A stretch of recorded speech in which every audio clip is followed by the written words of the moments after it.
Okay, so we'll start. So everybody, welcome. Good morning, good afternoon.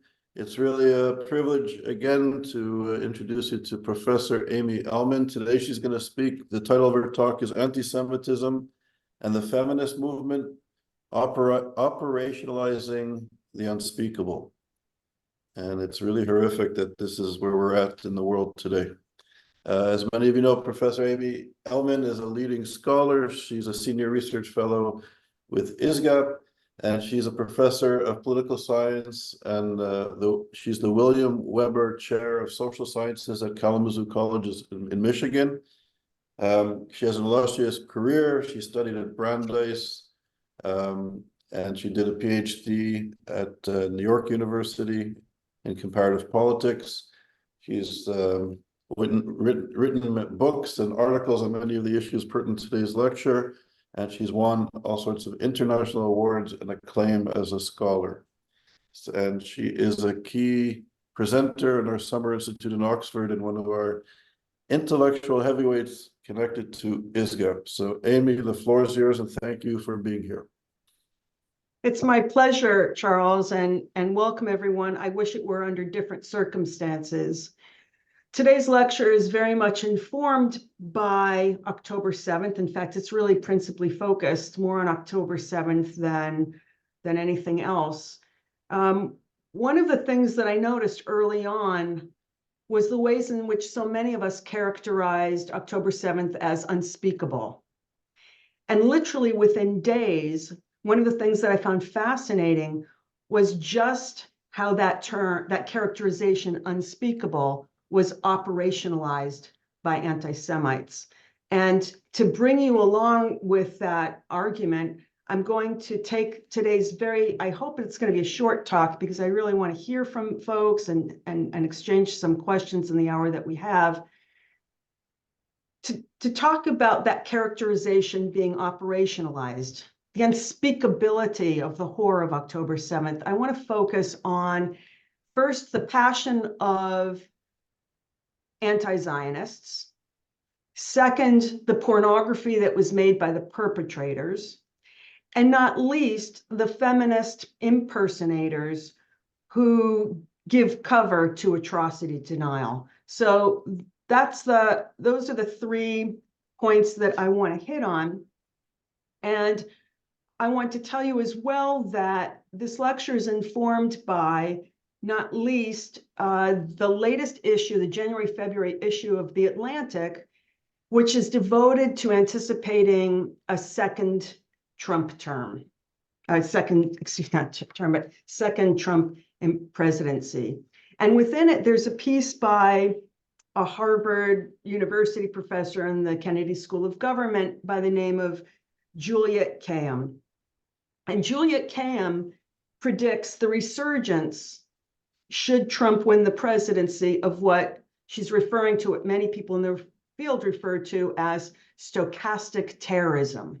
And I have it up on this slide, which she defines as a form of radicalization that riles up followers in ways that make bloodshed likely while preserving plausible deniability. And when I read her piece, I wondered if that particular depiction of what she refers to as extremists who are emboldened extends as well to the anti-Zionists who mobilized in the immediate aftermath of October 7th to defend those who kidnapped, murdered, raped, decapitated, and burnt Israelis alive. And if this term, stochastic terrorism, doesn't refer to that, why not?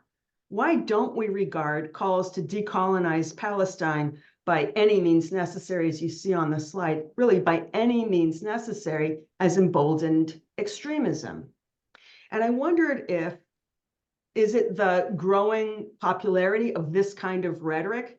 Is it that's sufficient to disqualify it from being considered extremist? The plausible deniability of anti-Semitism and its lethality heightens the susceptibility of all Jews to it, And for those who I think grasp stochastic terrorism, I think that's the point. Faced with the largest massacre of Jews since the Holocaust, campus administrators seemed as placid about Hamas as anti-Zionists were passionate about them. The equivocations, the denials, in fact, the elation is rather concerning. On the left side of the screen, you'll see the UPenn student who, in speaking at a pro-Hamas protest, declared as follows.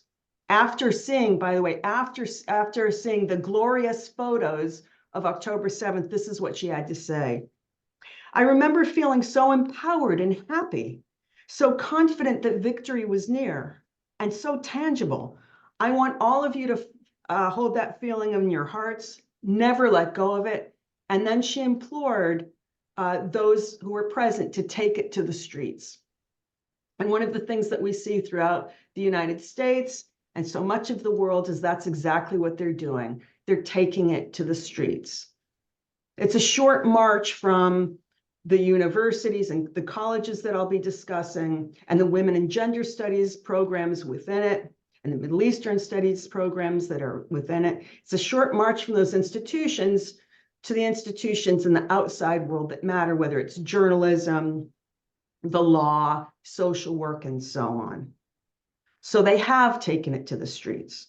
And then you have professors still within the university, like the Cornell University history professor, Russell Rickford, who's now on leave, who declared that October 7th was, in his words, both energizing and exhilarating.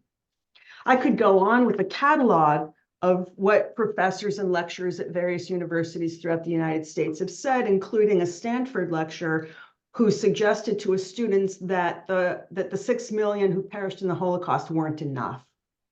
But more than those, one of the other things that we see is folks really going on the offensive, like Laura Sheehy from George Washington University, who, by the way, is stepping down from that position to join a research institute at Doha in Qatar, where I think that she'll feel most at home. And Sheehy went on the offensive by condemning those who, quote, slander the names of our martyrs as terrorists. Thus, one of the things that we're seeing is the continued reluctance to name the violence and instead defend and celebrate those who perpetrate it. A student from my own campus was contemptuous of the so-called white bitches who had the audacity to express their horror at the Hamas slaughter. And now, because of that, I think women are expected to remain silent about sexual atrocities, and I would say particularly when those atrocities are done by men who execute them under the auspices of liberation or resistance. Those of us who are speaking out against the sexualized violence of so-called freedom fighters are derided as colonial feminists and or racist. Hamas, this is the second point. Hamas and its followers raped women and girls. They cut off their breasts. They tossed them about. They removed a fetus from a living woman whom they bound and gagged. They shot bullets into the vaginas and heads of their victims. They also put knives in the vaginas of their victims. They beheaded others. They pulverized the pelvises of those whom they raped, and they mutilated men's genitals. Pornography, by the way, is the graphic, sexually explicit depiction of this kind of subordination. And what I'm showing you on this slide has been seen oftentimes throughout the world in the mainstream press at the very beginning, before the denials really came in. We know from captured terrorists, the captured terrorists actually acknowledged that this wasn't incidental, that this kind of brutality was planned. A dead terrorist's notebook that was found contained a translation key, and in Hebrew it read, "Take off your pants." I think those 4 words help to explain the piles of bloodied corpses naked from below the waist. And that this barbarism is characterized as resistance is a testament both to the depth of anti-Semitism and to the incredible normalization of sexual abuse that often, though not always, accompanies it. Murderers, called from the killing fields, some of them to their own mothers, to announce that they had killed so many Jews. One boasted, "Mom, your son is a hero."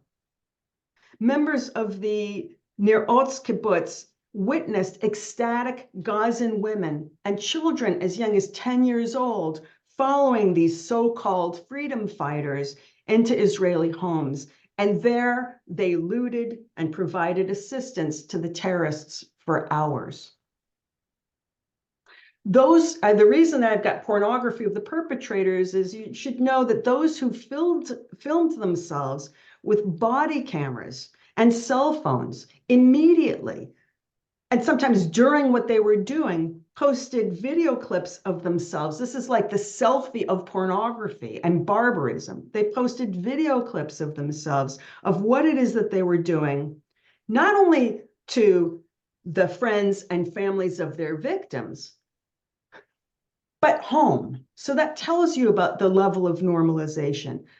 Their brutal behavior is reminiscent, to my mind, of Serbia's fascists who used rape and the pornography that they made of it, as in the words of Natalie Nenadic, as a public spectacle to induce women to leave their own homes and never return. And what nobody's talking about now are all of the displaced Israelis, many of whom will never be able to return to their homes. That one set of perpetrators did this to raped for Serbia, and the other set of perpetrators to, quote, free Palestine, does not mean that rape was then or is now the perpetrator's only tool, or that women and girls are their only victims. And the other thing that we know is that Hamas forced Israeli hostages, including a young boy, to repeatedly watch the pornography that they had produced of October 7th. Hamas told a 12-year-old whom they had held for 6 weeks that his kibbutz and that Israel no longer existed. For those hostages still in captivity, assuming that they are still alive, the sexual torture likely continues. We're in day 110 today. In the 1990s, feminists, and myself among them, feminists warned that rape death camps that were so central to Serbia's genocide, now euphemistically referred to as ethnic cleansing, which is enough to just set me on edge. We emphasized that what they were doing and the pornography that came out of that, including the snuff films, offered a script that others would enact. We knew that in the 1990s in terms of the pornography. And one of those feminists wrote, and I quote, and this is in 1996, "We can be sure that all present and future fascists and misogynists of the world are watching and taking note about how to do it and how to get away with it." Now, this is how it becomes unspeakable. While the survivors of October 7th testified to the pleasure that Palestinians took in the crimes that they committed, and also their supporters, no less important, and one of the reasons that I really wanted to give this talk today, so I really want to hammer home that no less important is the thrill that they and their accomplices derive in denying that the atrocities took place. I want us to appreciate that their feigned incredulity is pernicious. Like Holocaust deniers, They dispute the forensic evidence and any direct testimony provided by Jews as malicious lies. Because the Holocaust and later October 7th are so emblematic of evil, deniers are able to revitalize anti-Semitism by convincing others that the crimes for which Jew hating can be blamed never happened. The Washington Post just reported on this a couple of days ago and referred to these folks as October 7th truthers.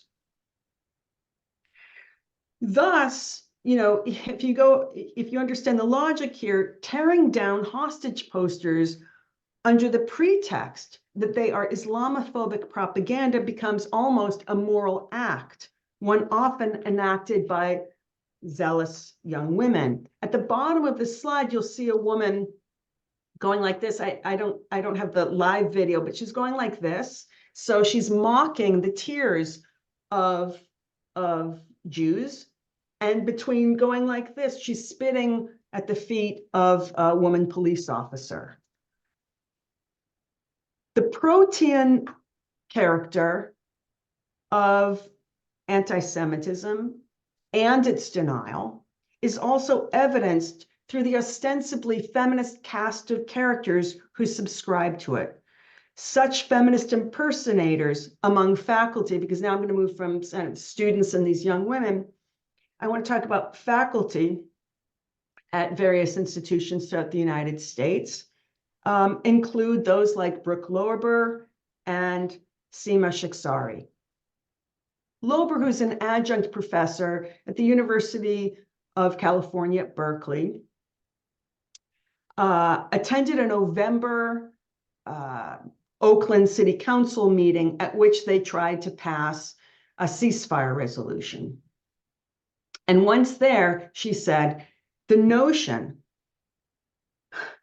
that this, meaning October 7th, was a massacre was essentially fabricated by Jews, is a fabricated narrative, right? That's what she's telling us. And moreover, any amendment that condemns or anyone trying to condemn Hamas is just engaged in propaganda, right? This is the new set of characters. These are the new set of feminist impersonators. That's very much in keeping with Judith Butler and her quote to the left, right? This is how we have to understand Hamas, right? So if you condemn them, you're condemning, like a progressive movement. Now I'd like to talk about Seema Shiksari, an associate professor at the University of Minnesota in Gender, Women, and Sexuality Studies, and also author, by the way, of a book entitled The Politics of Rightful Killing. This is in keeping with the woman you'll see to the left, Right to Maim, right? Jasper Puar, the Palestinian population is perpetually debilitated and yet alive in order for Israel to control them. Jasper Puar also came up with the notion of homo-nationalism, the notion that Israel's human rights records when it comes to gay and lesbian rights is just some sort of cover to deny all of its other, to deny all of its other crimes, ostensible crimes. So Jasper Puar has been very much at the forefront of promoting Shiksari and Shiksari's work, The Politics of Killing. It was as an applicant for a position within the Diversity, Equity, and Inclusion department at the University of Minnesota that Shiksari says that, as a rape crisis counselor, I believe survivors. Subtext, if there were real survivors, I would believe them. Right. And one of the things that Shiksari does is compare Israeli rape survivors to white women whose racist fabrications of rape against Black men in the segregated South led to lynching. So, by the time this comes out in the press in December in the United States, there's nothing really original about this. This position parroted the rape denialism that was broadcast by Electronic Intifada that provided a webinar weeks prior. And it was in that webinar that those panelists stress the absence of firsthand testimony while downplaying why victims were no longer able to provide that testimony. The one woman presenting likened the murderers on October 7th to Emmett Till, a 14-year-old Black boy falsely accused of offending a white woman in a Mississippi grocery store in 1955.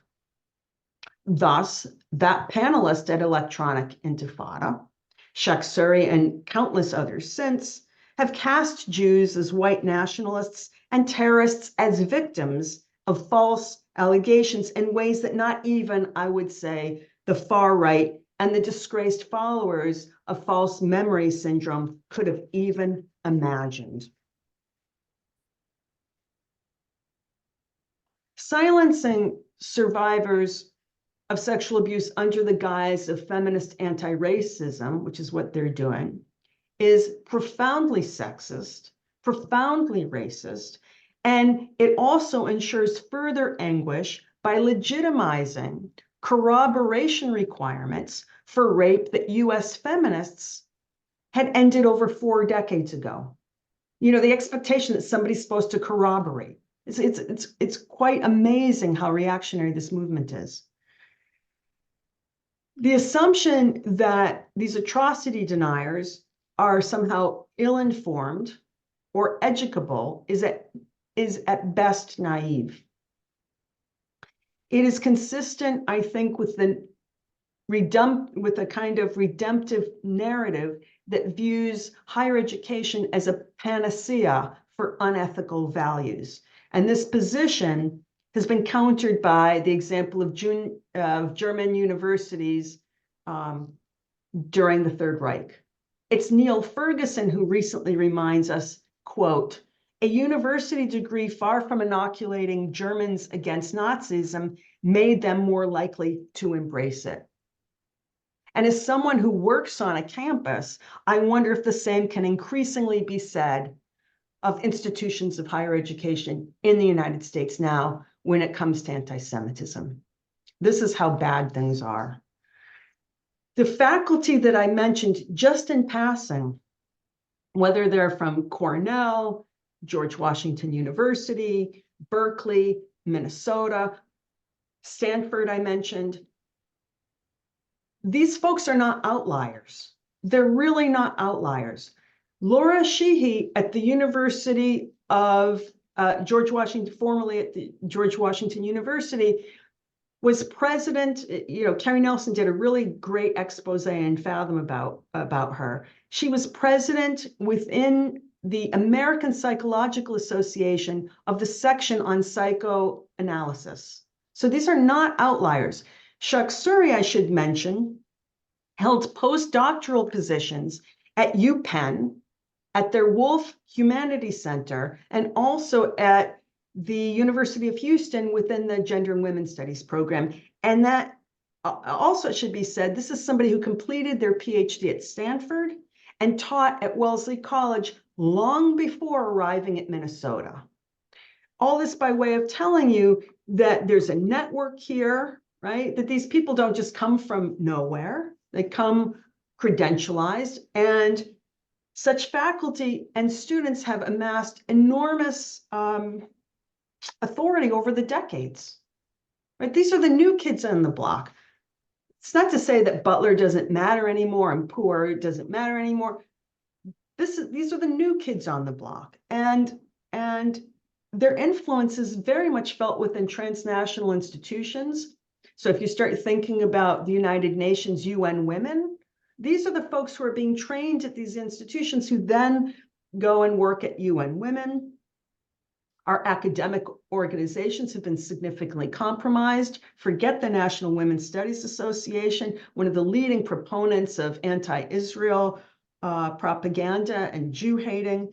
And not least, I'd like to consider the Women's March from 2017. Because this was a moment when we're told the new face of feminism was projected onto the world stage. I don't know of any feminist event anywhere that receives live coverage and is, you know, and is seen internationally. I don't know of any women's march anywhere that can afford a front page, full page ad in New York Times and throughout the world. I mean, this was incredibly well organized, and it's tightly controlled from the DC podium. Whether or not people, I had friends there marching, right? It's not that all the marchers subscribe to this, but the messaging is quite clear. So from that tightly controlled DC stage, you had Linda Saussure, who essentially called, in fact, demanded the expulsion of Zionists from the women's movement. And by the way, that's 2017. She'd been talking about anti-Zionism on Twitter long before. Nothing's creepier than Zionism. She's been an advocate of totalitarian regimes and castigating anybody who should be critical of them, defending Saudi Arabia and saying, you're worried about driving, put us to shame, right? At least in Saudi Arabia, they have paid maternity leave. So this is what we see. Also, Tamika Mallory, who cut her political teeth. How? By working with her father to have to celebrate the anniversary of the Million Man March. Nation of Islam, a hate group recognized by the ADL.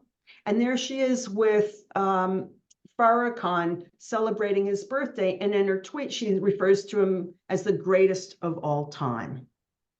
It is not coincidental that when you have this new women's movement, that soon after that 2017 march, what is it that we see? We see Jews from Berkeley, from the West Coast, to SUNY on the East Coast, cast out from students' organizations, not least from those groups, student groups for sexual assault survivors. This is what we began seeing. And the other thing is that academics who have been the most exculpatory towards Palestinian terrorists have recently issued online boilerplate statements as feminists that made no mention of the sexual abuse that occurred on October 7th. So you can see something like Feminists for a Free Palestine with all of these, hundreds of academic women in gender studies programs signing on. And that kind of omission of October 7th, I think, exemplifies and just makes so clear the indifference of these gender studies folks toward women and girls. And it's been going on for a very long time. And so for me, it's mistaken. It's mistaken. It's also strategically foolish to keep referring to them, to extend the honorific title to them of feminist. Moreover, the commentators, this is almost as frustrating for so many of us, the commentators who somehow appear so stunned by the silence of feminists haven't really been paying attention to how few of us there were left standing. And I want to say something about this notion, because it's mistaken, that somehow everybody cares about all of these women and not just Jewish women. A little bit of history. It took the women, and I know because I was working with them, it took the indigenous women's groups and survivors of rape death camps, those Serbian rape death camps, over a year and a half before the media paid attention, before human rights organizations and women's groups paid attention. And by the way, not a surprise in the 1990s, because we'd been captured well before now. Women's groups were often the least responsive to the claims that we were making in terms of trying to bring those rapes to the public. And I'm so fearful now that a similar fate awaits Jews. And for some of you, you might say it's already happened. What I'm telling you is that those most amenable to downplaying the significance of Jew hating will be considered reasonable. Those will be the good Jews. Those are the ones that we can work with. You can start thinking about the new appointment to the Harvard Committee on Antisemitism, or you can start thinking about Kornbluth, who's still standing at MIT. Those are the folks that are going to be considered reasonable, and they'll be rewarded in the short term. Antisemitism affects all of us. In conclusion, countering, how do we counter the message? It means, how do we counter those supporters who keep insisting that they're both feminist and anti-racist? And it requires repeatedly exposing their sinister politics as anti-Semitic and dangerously, dangerously disingenuous. I want to note that in 1993, Deborah Lipstadt was incredibly distressed by the failure of campus leaders to recognize the dangers of Holocaust denial. And she warned, as pictured here, correctly cast and properly camouflaged Holocaust denial has a good chance of finding a foothold among coming generations. Denying the Holocaust is a brilliant book. She was so prescient, but I would argue that as prescient as she was, it's unlikely that she anticipated the central role that feminist impersonators would play in fostering that foothold. And with terrorists masquerading as freedom fighters and their apologists cloaked as feminists, anti-racists, I think we're witnessing the obliteration not only of Jews, but humanity and unfortunately truth itself. And with that, I'm hoping that we can have some interesting discussion and questions from folks about, where do we go from here? Amy, thank you very much.